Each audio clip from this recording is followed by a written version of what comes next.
The very existence of democracy relies on a free and thriving fourth estate.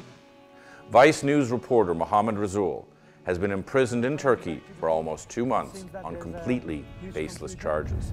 They send us forces, a convoy with Asayish, but it seems that they cannot pass us through. In August, 3 Vice News journalists working in southeast Turkey were arrested and imprisoned on the ridiculous charges of supporting a terrorist organization. After an appeal to the court, 2 of the 3, Jake Hanrahan and Phil Pendlebury, were released. But Mohammed Razoul is still being held, and his future remains uncertain. My name's Phil Pendlebury, I'm a shooter and editor for Vice News. Just because me and Jake have been freed, it hasn't really changed the way I feel about the situation. I felt injustice at the time, and that hasn't changed since, because this whole thing is a travesty.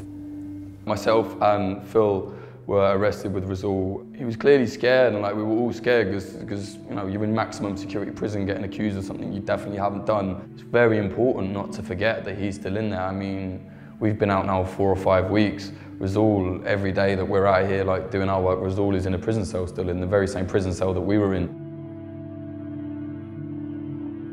Razoul is really young for what he does, and I can't imagine neither myself or anyone I know being in the position that he's in at the moment. It's kind of like thinking of your younger brother behind bars.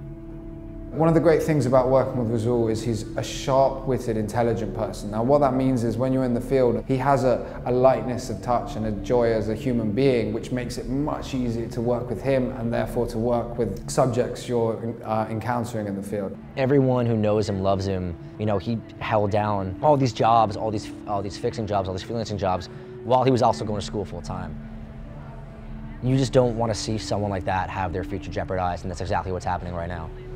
Mosul Dam is the front line that Peshmerga took it back from the Islamic State back in August. Now they are...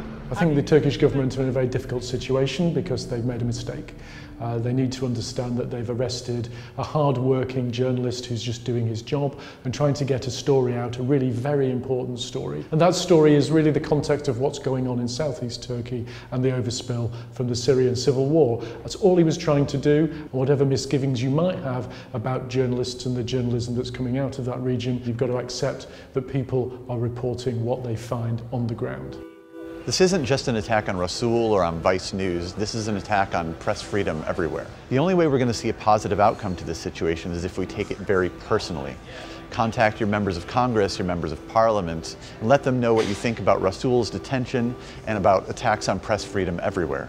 Please help us focus attention on Razoul's case by sharing the hashtag on social media of Free Razoul and keeping pressure on the Turkish authorities to free him immediately.